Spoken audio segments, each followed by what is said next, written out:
Does your location influence your work or your story, right? So what do I mean by that? So where are you from? Are you from, okay, so let's say like we're talking about Linda.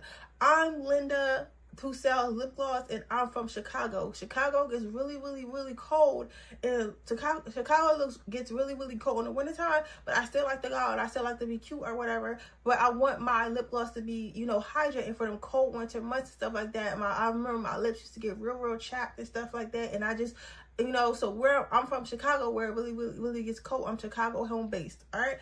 You may or may not always use the where. You may or may not always use the where, okay? But you still want to have that down for those of you where the where you are matters, okay? So we want to write down where you are and if it influences your story at all, okay? If it doesn't influence your story, that's fine. If it does influence your story, then you know that's a plus to add to your story, okay? So you want to write down the where for that reason. Now the second reason why you want to write down the where is because if you're going to be even if you're going to be using physical models, but especially if you're going to be using AI, if you're located in like a tropical area or something like that, let's say you're located in Miami, right? You might want to do like your building with graphics and stuff like that that are real beachy and stuff that has to do with water and things like that, things that people think when they go to Miami. If you're located in New York, you might want to use like city lights and be fast-paced city with, you know, this and that and stuff like that, and bright lights and stuff like that, luxury. When people think New York, they think of that type of stuff. So you might want to use that for your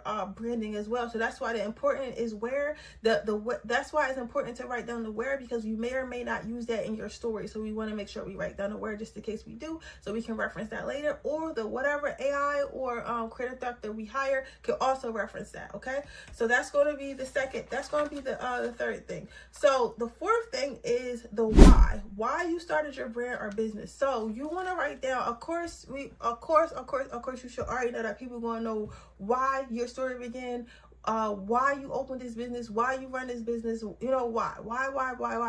So you want to write down why. So okay, let's go back to Linda. Like Linda started this lip gloss company because she lives in Chicago. It's really cold in Chicago, but she's a city girl. She likes to go out. She likes to have fun. She likes to look cute and stuff like that. But she just notices like her lips has always been real, like her lips are always really, really, really, really chapped and stuff like that because of the winter cold months. And like even like regular lip gloss doesn't last. So she created a formula for those really, really people who live in really, really harsh climates and stuff like that, but still don't want to sacrifice beauty. Still don't want to they still don't want to sacrifice beauty. They still don't want to sacrifice something that smells good and things like that. So she opened her lip gloss company because she's a nightlife girl.